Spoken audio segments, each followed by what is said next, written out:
Clear Voices of Hope is a powerful collection of voices from For the Love of Cups, Clear Pathways program, dedicated to raising awareness about the realities of dense breast tissue and breast cancer.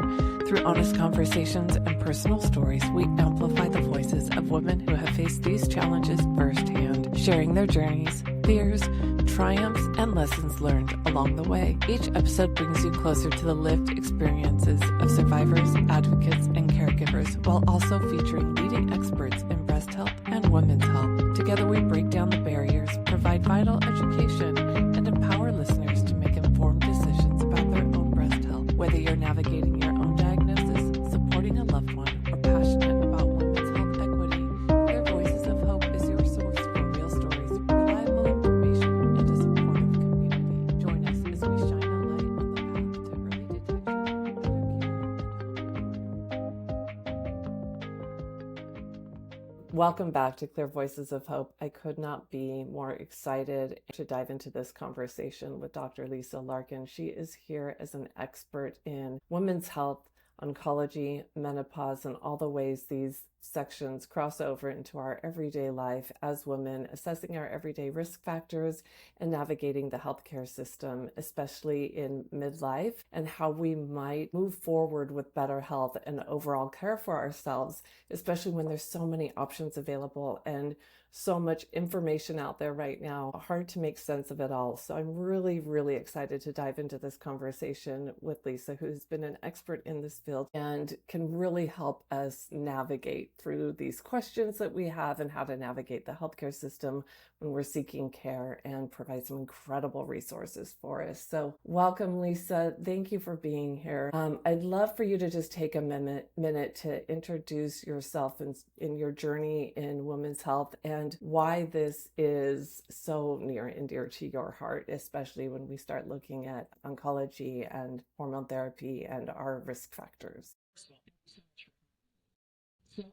So, a women's health internist, I'm not a I'm not a gynecologist. I'm an internist who's been practicing in the women's health space since I began practice in 1990, right? So well over 30 years. Long before menopause was having a moment, this became very clear to me early in my professional career that it was an area that was completely being neglected. And as a young female internist starting in practice in an academic setting, I was seeing lots of midlife women who were suffering getting treated, and where really we had some data at that point in time about menopausal hormone therapy from observational studies. But this was really a decade before the big study that everybody's talking about now, the Women's Health Initiative data, came out. And so it was really early in my career that I got involved in the Menopause Society, which used to be named the North American Menopause Society, at a time when really there was very little interest in menopause and hormone therapy. And fast forward to 2002, when the WHI data came out, I was already really involved in this space. And that's when, as everyone knows, we went from being relatively positive about the benefits of hormone therapy to suddenly being every woman being terrified of hormone therapy. And we saw everyone stopping hormone therapy. But the other thing that happened is that we stopped teaching doctors about menopause and hormone therapy. And really, we created this enormous care gap over the last 25 years, where really, even though those of us who were active in the menopause space and in the Menopause Society were trying to educate clinicians and really talk about the nuances in the data from that study, we really weren't getting any traction. And of course, this was long before social media. And so what we see now is, thanks for the culmination of many kind of things, including social media, and I think many celebrities aging, menopause is now having a moment. And we've seen, our Menopause Society explode in terms of membership. And we've seen lots of information on social media and lots of engagement of women who are now saying, hey, we realize now that this area has been neglected, and we want to have better care. And so truthfully, my entire career has been devoted to advancing education and trying to improve care of women at midlife and beyond. But it's really been the last 3 years, I would say, where this has become mainstream, and there's just been an explosion of interest. But I say I'm among my younger colleagues and peers, I'm called part of the old guard because I've been around and doing this so long. But when I talk to women and when I lecture about this, I like to say that I was around when hormone therapy was very positive And then since the WHI, when it became terrible, and now it's really in vogue again, like my entire professional career has been defined by understanding the data when it comes to menopausal hormone therapy. And add to that, my own personal journey of becoming a midlife and menopausal woman. And in fact, at a time when I had my own breast cancer, I was still premenopausal at the time of my own breast cancer, which is now 13 years ago, 12 years ago. So again, my interest in kind of the intersection of menopause and midlife women's healthcare, and specifically in the area of oncology now, and navigating hormone therapy, and these conversations about long-term wellness in survivors, and the intersection of that with menopause is really now kind of the real focus of this segment of my professional career, and has led me to found a couple of nonprofit organizations devoted to educating clinicians and women in this space. I am just like jaw on the floor in awe of your journey and how you got here and how the timing of your journey to this moment is so critical for bridging that knowledge gap that we identified with other physicians. Because as a patient, right? I don't know what the provider side of this is like, but I know that there's a frustration and a communication barrier and just a lack of information on both sides of the gown.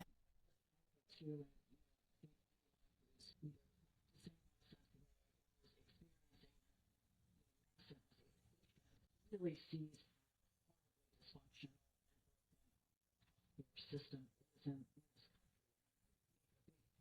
that the fragmentation of care and dysfunction in our healthcare system has disproportionately negatively affected women's healthcare in particular. Because one of the barriers to women getting good care, and there's many, many, many of them, but one of them is that this fragmentation of care, right? Who really owns women's health care? Well, Right. it's not just bikini medicine, it's not just OBGYNs, right? Women's health care doesn't stop when women stop childbearing or become menopausal. And so the intersection of really needing primary care clinicians knowledgeable about women's health, in addition to gynecologists, right, has been the foundation of my career, which is that really this fragmentation and separation of gynecology and primary care has not served women well, and that the best No. care of women across the lifespan, in my opinion, is really when we have integrated care between oncology and gynecology. Oncology I'm pulling in now, but primary care and gynecology. Right. And then for survivors in this ever-growing survivorship population, right, with just breast cancer is over 4 million women right now, right, we need to have much more integrated care. And the silos of care that we have really don't help women get the care that they need and deserve for, healthy aging and extending what we all would like is a nice long health span, not just a lifespan. Oh my gosh, yes. We want to be able to thrive and feel good in these bodies that while we get to be in them. And especially, right, when you've been faced with something like breast cancer and, you've navigated your way through that and you'd like to feel good at the end of the day for having done so as much as possible. And if it feels like there's something out there that can help, then, let's understand it. And I have so many questions. I'm really trying to decide where to go from this, because when you talk, did you say the number for how many women living with breast cancer right now?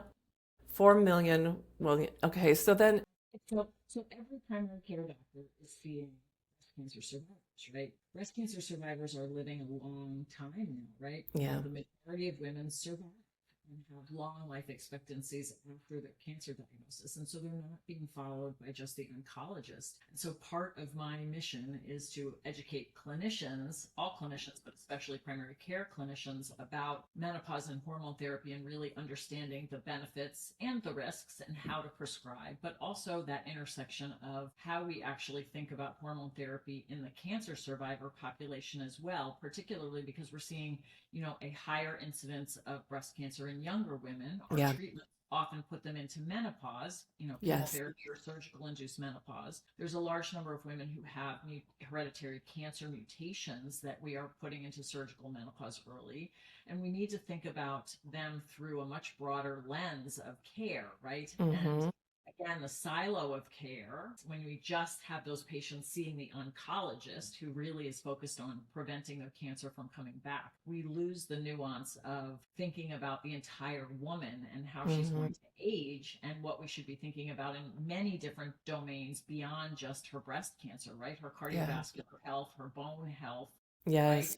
Cognitive health, all of these other things that are really important to help women age well. Right. And those are all things that menopause itself will affect. So if we're not looking at menopause, then we aren't necessarily providing the best cardiovascular care, for example. And as a breast cancer survivor myself, right, most of us have been told, especially if you were hormone positive breast cancer, that HRT, hormone therapy for menopause, is just not even a consideration. Like it is not an option for you. And then I think of the younger women that are, forced into medical menopause by surgery or oncology, also facing this at such an early age. And then there's a whole group of women, not just survivors, that have a family history, like my sisters, right? Because of my history, think that they are not candidates for this. So it's affecting way more than just the 4 million when women start to assess their risk factors and wondering if hormone therapy or even menopause counseling or other treatments options are available. Because what I'm starting to learn is there's more than just hormone therapy when you're looking at menopause care. And I wouldn't have even thought that, right? I just thought, well, we're just going to have to bear with it and get through it somehow because it's not an option. So I know that was about 4 questions in one.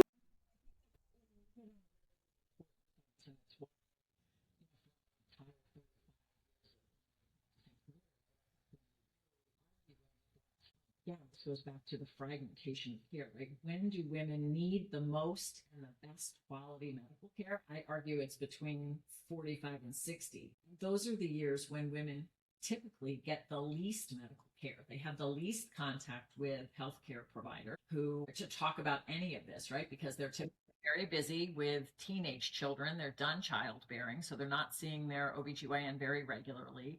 With the new Yeah. pap smear guidelines, that annual visit seems to have less importance, so they don't even see that every single year. They may be checking the box that they're getting their mammogram, and maybe they're seeing their primary care clinician for a UTI or for a sinus infection, but nobody's actually really doing what is critical to help women achieve a long health span. And this is what I've been talking about for decades, which is, again, that fragmentation of care misses the opportunity in a midlife woman for me, and I do this all the time, right, to assess an individual woman who's sitting across the exam table from me, right, her risk of what diseases she is more likely to get and how we can help optimize her health early by helping her understand what her risk factors are. And that goes back to your point just about family history of breast cancer, right? That's a very significant risk and something that we need to discuss and take into account as we are planning for that woman's life. And we use that family history to influence how we calculate an individual woman's risk of developing breast cancer in the same way we use lipids and hypertension and family to help a woman understand her risk of developing heart disease, right? And my argument is women need to have a better understanding of what they're at risk for because that's the only way they're motivated to take steps to reduce their risk, right? And so, we are really fastidious as internists and primary care clinicians about reminding women to get their annual mammogram. But of course, mammograms aren't a prevention strategy, they're a screening strategy, right? Right. Detect cancer that's already there, right? Isn't the goal to help prevent breast cancer is really what we, and again, it's all of these opportunities at midlife because doctors aren't trained, the health system is fragmented, women don't really have many points of contact with healthcare practitioners who are knowledgeable about this and have the time to do this kind of evaluation. And women lose in that scenario. And I like to say, I can really impact a midlife woman's life expectancy by 10 years, I believe, if I can help her at that young age. But when I'm taking care of my 87-year-old patients and adjusting their hypertension meds, and I'm really talking to them about preventing falls, my impact Mm. on what they're going to die of is very small at that point, right? I mean, Mm. I'm doing something, but I could have much more impact on taking care of my midlife patients if I have the opportunity to see them.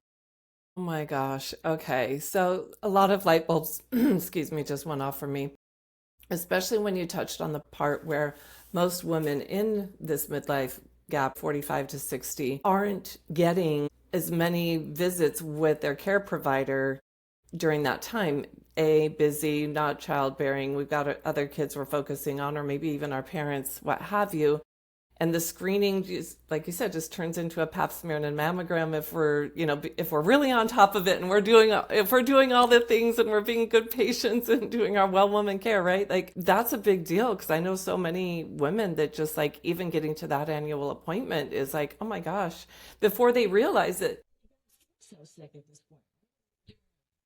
Right. And a lot of times it's been 2 or 3 years before they think they're on top of it. And then they look at the calendar and they're like, oh man, it's actually been a while. I better get that on the schedule. But on top of that, one of the first resources I ever created when I learned about, dense breast tissue and my cancer diagnosis was this really small little downloadable thing to give to women that was like just 4 important questions to ask at your mammogram appointment. Ask if you have dense breast tissue. Ask if, right? So these were super simple. This was back in the day before anybody was really talking about it. And I was surprised how often I heard from women, I didn't even think to ask questions. Like you're supposed to ask questions. Right? Like there's an assumption that your provider's going to already have all this information on hand to hand you, be having a good day to be on top of it, have everything, all the boxes ticking and everything running seamlessly. And, we're human on both sides of this. And it's really important to go in there and make sure that you walk away with some concrete information on a plan and whatever that is, that you understand where you're at and what the plan is and who's monitoring your care, and that goes in conjunction with understanding your risk factors, what you need to know, what your next steps need to be to ensure that you're receiving the care that you deserve and what's available to you. And so that really just struck a chord with me when you said that, as well as like just going in there informed, feeling confident and empowered and informed so that you can advocate for yourself.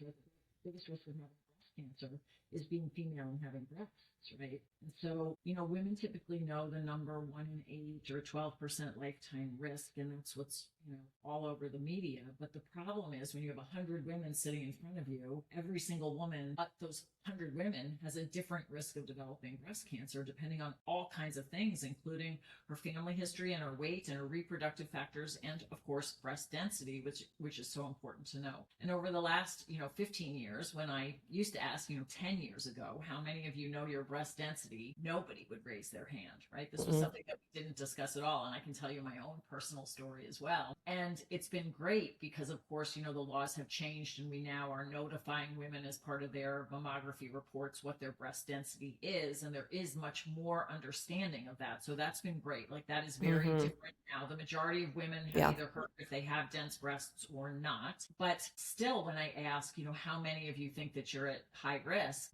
women largely don't really know. They think they're at high risk if they have a family history. It's really hard for women to understand the impact of their breast density on their own individual risk or Mm-hmm. their reproductive factors. And I actually saw a post that you did recently, really talking about the fact that density, depending on the magnitude of your density, really impacts risk differently. And I talk a lot about that. But I Mm-hmm. think this is one of the things where, I do a lot of this in practice, is really sitting with each of my patients once a year on a computer and using the risk assessment calculators that we now have available, and really showing them, if I play around with variables, change their breast Mm-hmm. density, their body weight, or change the age that they had their first baby, I can show them how that impacts their own risk when I'm Wow. calculating, right? To like help them understand that, particularly when it comes to breast density. But, again, just like knowing if you're at risk for heart disease, my argument is, we really need to be doing, and its guidelines are out there to say that women should know their risk early, right? NCCN has guidelines for that. But I can tell you that still, even though more women know their breast density, when I'm lecturing, they raise their hand, they really still don't understand their risk. And so I've done Mm-hmm. studies in my own community looking at these women, or doing a study of these women who come to these events. And, it's very consistent. 25% of them, when we actually calculate their breast cancer risk, are considered high risk based on the number greater than a 20% lifetime risk. And, women just don't know that. And if women don't know that, then they can't take steps to reduce their risk. And so, Yeah. really it's, I've been working all about trying to get that messaging out there for women because, to your point, Mm-hmm. it's complicated, right? Knowing your risk is the first place to start when you're 40, let's say. And Yeah. then at 47 or 48, when you're starting to have perimenopausal symptoms and hot flashes, now we have to discuss how does hormone therapy influence that risk. And there's a Right. lot of conflicting information on social media now about that. We Yeah. those complicated discussions and then say it becomes even more complicated, right? Now you're 56 and you have breast cancer. What do we do in this scenario, when you're diagnosed and then following treatment when it comes to managing symptoms and trying to think about a long health span for you? And so this again goes back to one of the things that's happening right now in terms of our healthcare delivery models is, big telemedicine platforms doing menopause care are out there. Mm-hmm. And my argument is that, menopause is just not a one and done, and that menopause is really a marker of significant physiologic change for women. And the decision when you're 50, whether or not to take hormone therapy that you can get from a telemedicine platform, I think is incomplete care because your decision about hormone therapy has to evolve as you age about whether or not you should continue it, change it, what happens to your breast cancer risk, what's happening with your cardiovascular risk, what's happening with your bones. Like it's not one and done. And so this Right. is still where I go back to fundamentally what I've been working on for decades is how do you build a model of care for women where you have integrated care across the lifespan, where specialists are communicating and collaborating to provide this integrated care across the lifespan, not just one and done. Because just like obesity, Yeah. it's just obesity isn't a separate entity. Menopause isn't a separate entity. We have to take care of the entire person and all of these things. Yeah. Yeah. Where do we start having those conversations? I mean, thank goodness you're doing what you're doing. And I think there's so much done in community that way when we're all sharing information. None of us should be doing this in a silo. And for a woman listening to this or a clinician listening to this who really wants to be able to provide that level of care, for a woman's like, okay, I've done some due diligence. I understand enough that I have some questions. And who do I take this to? So, yeah. So let me try to do both sides. So first of all, for clinicians, would encourage you to society. It's really hard to get a general internist to come to a Menopause Society meeting for 4 days, right? But I would encourage anyone that really is interested should really come. And what we're seeing, and one of the reasons I've been devoted to the Menopause Society for my whole career, and I was on the board for 7 years, I just rotated off, is that it's a multidisciplinary organization. And they believe what I believe, which is that care for women has to cross specialties, and it's a very welcoming organization and community. With that said, what I recognized when I was working with the Menopause Society, right, is that again, like I said, it's hard to get the average primary care clinician to show up for 4 days and spend several $1,000s to attend the menopause meeting. So when I rotated off the board of the Menopause Society, I founded Her Medicine, which is now an education nonprofit that's providing free virtual education to clinicians. So my whole mission Wow. is democratize evidence-based education and to be able to disseminate it to clinicians, even if they just listen 1 or 2 times a year, right? So it's Wow. free education on Monday and Wednesday nights from 8 to 9 p.m. I have an incredible group of hundreds of experts who give of their time to give these lectures, and it's interactive and great. And that's, a way that I think, again, anyone that's trying to care for midlife women, who I think everybody's seeing these patients now because they're Yeah. coming asking about this. If you feel ill-equipped to, provide that care, there's a tremendous number of, virtual courses now, and Her Medicine and the Menopause Society and lots of places to get that education. And I really encourage you to do that. On the Wow. patient side, I mean, again, there's a tremendous number of incredible clinicians, physicians who are very active on social media. And I'm sure any midlife woman is getting those individuals fed to them because many of Mm-hmm. them are multi-millions of followers and they're doing a great job providing education. And that is the ticket to empowering women to be able to ask the right questions, which is exactly what you've been doing, Lisa, right? Like how to educate women so that they can be informed to kind of demand the care that they really Mm-hmm. need. And if they're not getting it in one place, to really look for resources to get that care, right? So the Menopause Society, for example, website menopause.org has a clinician directory. We do two on Her Medicine, right? There's places where you can look if your clinician is not knowledgeable enough, where you can hopefully find another clinician that you may be able to get a second opinion at to try to answer these tough questions because still, although it's getting better, Mm-hmm. we're starting to see the uptick a little bit already. Prescriptions, still so many clinicians are still ill-informed and are really shutting women down and telling them about the horrors of menopausal hormone Yeah. therapy instead of the benefits. And it's complicated for women who are at higher risk of developing breast cancer. And then it's certainly a complicated discussion for women who are survivors. I have so much respect for what you're doing, first of all, and it sounds just like monumental what you're providing, especially through your nonprofit and just creating so much accessibility for the clinicians and the that will reach the patients in mass, right? That this knowledge comes through. Well, it's the whole time. Yeah. Society as well, right? Is the way to improve care of women has to start with clinicians who know how to provide the care. And frankly, we've done a terrible job for the last 25 years training the doctors that are out there practicing, right? It's not their fault. They Mm-hmm. didn't get the education that they need. And so now we're trying to play catch up with getting information. And that's what I see where the gap is. Like these are not clinicians that are in residency. If we wait another 20 years, Mm-hmm. we're better training the new doctors coming through, but it's going to be 20 years before there's really now an adequate number of clinicians who are well trained unless we figure out other ways to get the education to them, which is what I'm trying to do with Her Medicine. Right, right. And I think that's one thing I didn't understand very well until I got into this world is that there isn't training on this. And to my shock and horror, right? You kind of just assume that your doctor knows everything, which is an unfair sort of expectation.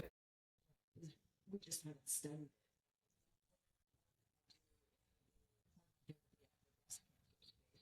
The only thing I keep coming up with is every time I'm talk reviewing a paper, the end result I say is, oh my God, we don't have the data we need. I'm kind of shooting from the hip here. The data that I have is poor, it's inconsistent, we haven't really done the right study. And the truth is, there's just not the money like flooding into women's health research. Like we're certainly hoping, right, that Melinda Gates and others who are interested in this are really helping support some of the important clinical trials that we really need to do to get the answers to some of these what really on the outside seem like very basic questions. And the fact that we have ignored this for centuries it goes back to how much gender bias in healthcare there has been and continues to be, which is Yeah, really hard to swallow today. I will tell you, it's 2026, almost 2027, yeah, right? yeah. It'll induce some internal rage for sure when you start looking at the numbers and think like, how has this gone on for so long? How are we just now talking about this? But thank goodness we are. The flip side is there's such incredible science that is going on, Yes. particularly in the risk assessment space. There's really good things happening. And I think the future is bright in terms of having a better understanding of how to screen women Mm. differently and how to help them understand their risk more clearly, right? So what I Mm-hmm. do in practice and what right, is I use, say, the Tyrer-Cuzick, right, and we with breast density help women understand their individual risk. But that model is really just a model, the same way that we use the PREVENT score, the ASCVD risk score to help women understand their heart disease risk, right? There's pitfalls with these Mm-hmm. models because they're based on specific populations and they don't take all of the different things into consideration in the right. But now through multiple things, right? Improved imaging technology and now really exciting stuff in terms of radiomics and being able to see things that the naked eye can't see, Mm-hmm. patterns with AI, looking for pre-malignant signals in the breast tissue that we, on that first mammogram that a woman gets, we can help stratify her based on what we see into whether or not she really is high risk or not high risk. And that's very exciting. And the other thing it's moving very quickly is in the genetic space. So not just understanding BRCA mutations and genes that put women at risk, but these things called SNPs, which are just one single base pair in the DNA helix, and there's multiple of these point mutations that we all carry. And we know that some women have a lot of these ones that put them at risk for certain diseases. So now in breast cancer, but in other diseases as well, we're analyzing these SNPs and coming up with this thing called a PRS score. Mm. And so that score plus genetics plus radiomics and imaging plus the tyrosine modeling, like we're going to end up, I think, in the next 5 years really being able to tell a 40-year-old woman much more accurately Mm-hmm. what her risk of developing breast cancer is. And from there, then it gets really exciting because we have a better way then of looking at women who are at very high risk and how they respond to hormone therapy versus low risk women, how they respond to hormone therapy, because I think those women are genetically and biologically different. And right now, this is where I really struggle with what's being messaged on social media, is we're lumping all those women together when we talk about hormone therapy. And I think we shouldn't be talking about those women the same. Those high risk women versus low risk women are not the same women, but we don't have great data right now. Right. So for me as a doctor sitting in front of you, I'm doing the best I can with the limited data I have to provide the best information I can, but it's certainly not perfect. Mm-hmm. Yeah. And I appreciate that. Sometimes you just need to hear that too, right? And hear about the hope that's on the way. I remember in 2015 is when I was diagnosed with breast cancer. And my mom is also a survivor, so she had it 30 years before me. And I remember sitting there with my doctors and being given the exact same treatment options as my mom. And I felt so disheartened in the fact that we haven't advanced anything, right? There was this misconception that, we've seen all the commercials, and again, this was back in 2014, to raise and research and do all these things. But now I think we are definitely seeing the result in that. And like you, there's so much being done right now, so much advancements. Oh, wow.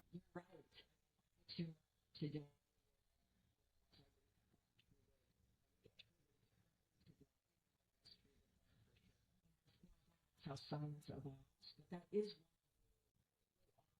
such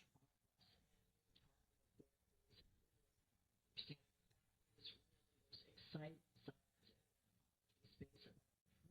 Mm-hmm. Still go back to and do collaboration. She's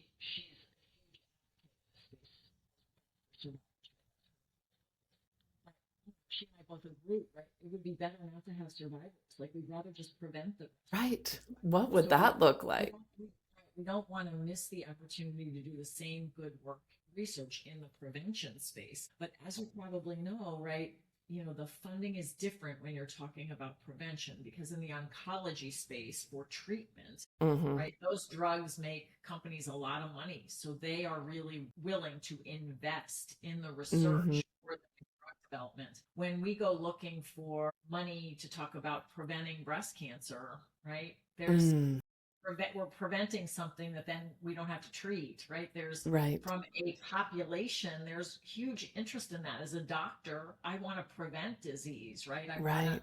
not have sick patients, but our healthcare financial model and our research structure doesn't provide enough funding through our government, the NIH, for doing enough of this prevention research right now. So I mean, I think that's where we need Melinda Gates. So I'm on your Yeah. show. I'm pitching for Melinda Gates to focus on prevention research.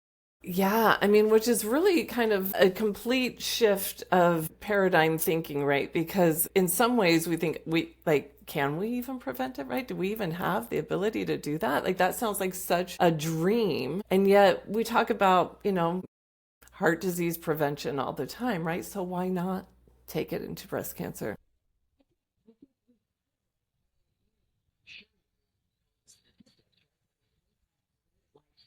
If women ideal body weight, ate largely a plant-based diet, exercised regularly, did not smoke, did not, did not drink alcohol. Right? We really believe we could prevent about 30% of breast cancers. And I want any survivor listening here to not think that getting breast cancer is your fault, because I Mm-hmm. am not saying that in any way, shape, or form. But we know that lifestyle definitely impacts breast cancer risk, Mm-hmm. right? Obesity, which we have an epidemic of in the United States now, is part of the increase that we're seeing in breast cancer. And so there are things that women can do to prevent breast cancer, and healthy lifestyle habits really impact your breast cancer risk the same way it impacts your heart disease risk. And Mm-hmm. that's part of the other problem with how we deliver healthcare, right? Is as a primary care doctor, if you just did preventative medicine, you starve because it's time consuming and it's not compensated. There's not Mm-hmm. code really, there's no codes for me sitting down to do things, spending 15 or 20 minutes really talking about your breast cancer risk and ways to prevent your breast cancer. And in Mm-hmm. fact, like, here's the other thing, which may sound so silly, but it impacts care so much. Gynecology, your well women visit that you're talking about, right? In electronic health records, they have a very standardized template, Mm. and they really don't assess all of the primary care things that we're talking about, right? So they Wow. cardiovascular risk, they're not really calculating. It's not really focused on bone health. They are doing better with genetic risk assessment and some of those things. Then you have your primary care annual visit. There's not a question on those forms about hot flashes and menopause or sexual function. It's just not there.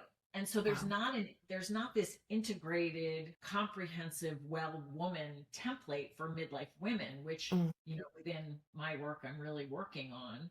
What does that really look like, and how do you deploy that broadly? Because doctors using electronic health records use these templates all the time, and if you're Mm. not even repeatedly seeing that, like, women just don't get asked. And so that's part of your work with the consumers, which is you have to educate women to go in Mm-hmm. and say, I'm having hot flashes. You didn't ask me about them, but I'm not sleeping and I'm miserable and I'm worried Yeah. to manage that, and seeing on social media that I'm losing bone and that I need to prevent Right. heart disease, and what does this look like, and push, because we still know that many clinicians will not even ask a Mm. midlife woman if they're having any menopause related symptoms.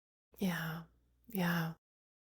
Right. Gosh, I'm sorry. That's just like really like landing and hitting home, right? When you're just talking about your quality of life, your daily life experience of like, but hey, I'm having these things and it's affecting my daily activities and my ability to function and think and show up and sleep and rest and not be irritable. And then you also even touched on sexual health for a minute, which I think even less discussed quality of life. So Like, even how in dare we billions. even want that also? And part of that is, and I'm in that space as a survivor as well, right? I'm going through chemotherapy and radiation and multiple surgeries and all that kind of stuff. And I had relatively advanced breast cancer at my diagnosis, and you're not really focused on that initially, right? But like, what I you're just worried about surviving your treatment and worried about curing the cancer. But survivorship is not a destination, and certainly as it evolves, right, over 1, 2, 3, 4, 5 and ongoing years beyond your treatment, right, that's why, again, survivorship needs to how we approach survivorship needs to change with patients as they get further from their diagnosis, because their needs change, their quality of life concerns change, their lens towards longevity, as opposed to just being worried about the cancer coming back, changes. And our discussions about sexual health and long-term bone health and cardiovascular health and cognitive health, brain health, has to change over that survivorship period of time. And that's why, again, like the conversations just, when you simplify it too much, because on social media it can just simplify things, Mm-hmm. breast cancer survivors can take hormones. No, breast cancer survivors can't take hormones, right? It's not that simple at all. It's really complicated. And every breast cancer survivor is unique and different, and they're at a different place in their journey. And sexual health might be a priority at one particular time, or it might not. But what we know is that, again, we don't have a care for survivors where everything is integrated, so that women are having the opportunity to be asked about all of these things when Right. they're being seen. And we know the oncologists, again, God love them, right? They see patients recur. They're all about preventing the breast cancer or any cancer from coming back, and they're busy. And Mm-hmm.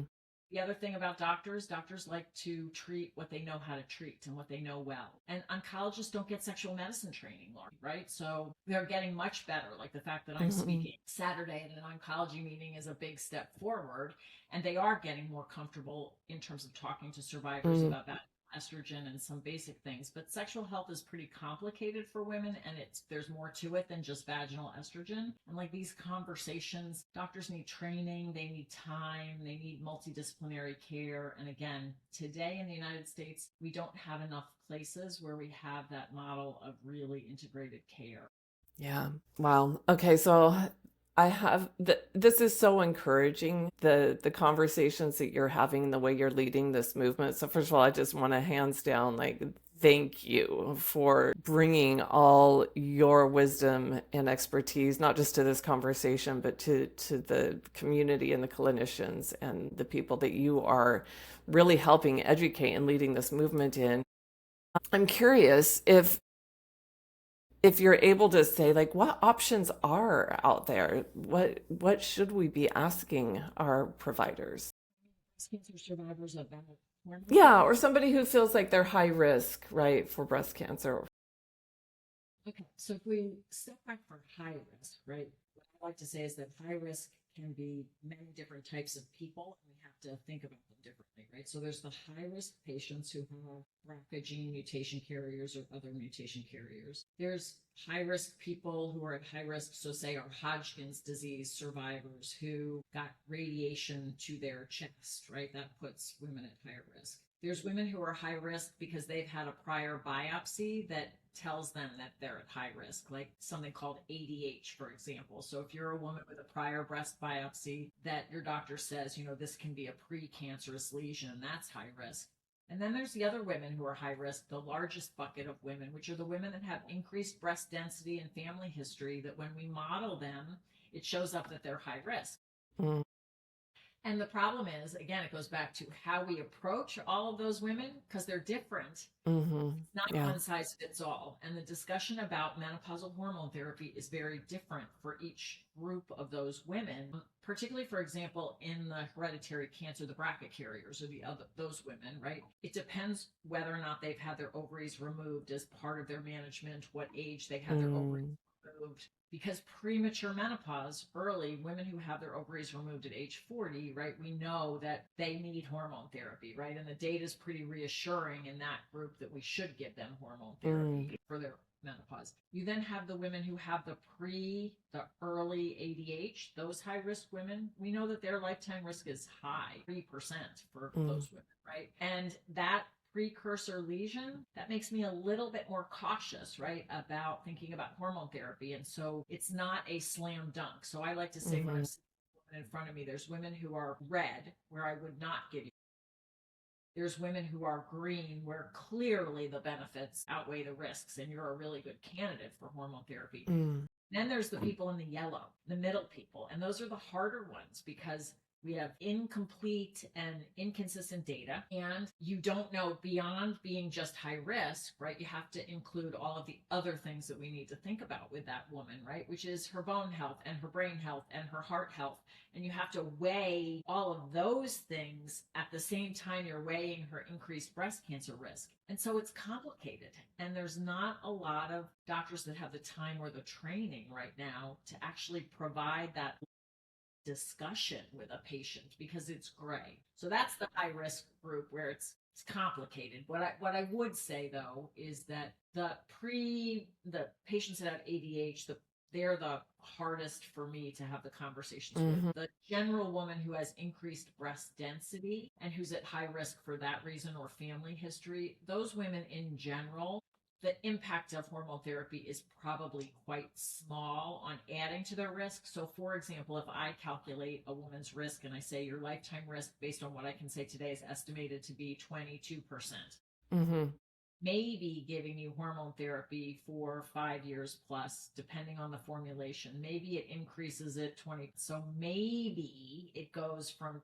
22% to 24. If you have other things, say you already have osteopenia and you're having sexual dysfunction and your quality is so bad because your hot flashes are terrible, you may say that's a small amount of increased risk and I get all this other benefit. And so hormones are really the right decision. So I think most of my patients who are at high risk for that type of reason, if they're symptomatic, I'm prescribing hormone therapy for them. Breast cancer survivors, the same kind of confusing thing, right? Which is, are you someone who's in the middle of treatment? Are you someone who's 60 or someone that's 40? Are you someone who had ER negative breast cancer or ER positive? Did you have stage 1, 2, 3, 4? Like, where are you? Like, what was your tumor biology, right? How many nodes did you have positive, right? What was your treatment? Did you complete all of your treatment or did you refuse treatment? Do you have remaining breast tissue left, right? Like, there's all of these different nuances that makes it a really complicated discussion. I think the good news that I have seen by all of my colleagues who are really influencers, they don't like that term on social media, but who have impact and have millions of people following them. The messaging out there that I think we have done breast cancer survivors and all women harm by not recognizing the benefits of hormone therapy and about having that blanket statement that if you've had breast cancer, the answer is a hard no. And I think it's not always a hard no. I think it's a gray no in many women and the data and the data gaps and may want to take hormone therapy. And I think that they should be empowered to do that. Where I have some angst and some concern right now is that the messaging is so powerful on social media and so pro hormones now that I think the pendulum, in my opinion, has swung a little bit too far the other way. Basically, all hormones are the best thing since sliced bread and that you need them for longevity. And so right now it's been amazing to see what's changed in practice. For the last 30 years, I have been trying to talk women into taking hormones. And for the last 3, particularly the last 1 year, I've been trying to pry it out of their hands. Women who are high risk and not good candidates who still are demanding hormone therapy. And I think that's where, unfortunately, that's why I'm so passionate about the education of clinicians, because we've got to get clinicians able to have these really complicated discussions with women, because it is not one size fits all and it is not black and white. And social media algorithms like black and white and like controversy. Yes. And so it's very confusing for survivors and doctors, frankly, out there who are getting their information on social media as well. Yeah, I think you just really solidified exactly how that algorithm works and why it can be so great and so harmful all at the same time. So yeah, so take it with a grain of salt and then go back it up with some good resources, which if you could tell me and our listeners where to find those resources that you provide. Right. So menopause.org is for sure the Menopause Society website to find a provider, and they have lots of great resources there too. Then my nonprofit that I founded is hermedicine.org, and then oncomenopause.org. So oncomenopause is the shoot off or the branch of Her Medicine now that's specifically devoted to menopause care for cancer survivors. And I encourage any clinician and anyone listening. So Monday nights, every Monday night from 8 to 9 p.m., we have free virtual education on a whole host of women's health topics. Like this coming Monday, we're doing migraines, for example. And then on Wednesday, the topics are really focused on women's health, the intersection of women's health and cancer survivorship. And so those lectures are 8 to 9 p.m. as well, and they are free, and anyone can register for those at oncomenopause.org. And we have a find a provider directory as well. I love that. Thank you so much. We'll leave all those links in the show notes for this episode. Is there anything else you would like to say before we close out this conversation? Anything you want to add that I didn't get a chance to ask you? Thank you so much for the opportunity to talk with you. And I wish you continued health and keep up doing all the good work that you are doing. And I'm excited for your conference in the fall. Thank you, Lisa. I really appreciate you being here, and it's been a delight to get to know you, and I wish you wonderful and continued health and longevity and thriving as well. Thank you so much. I really appreciate you.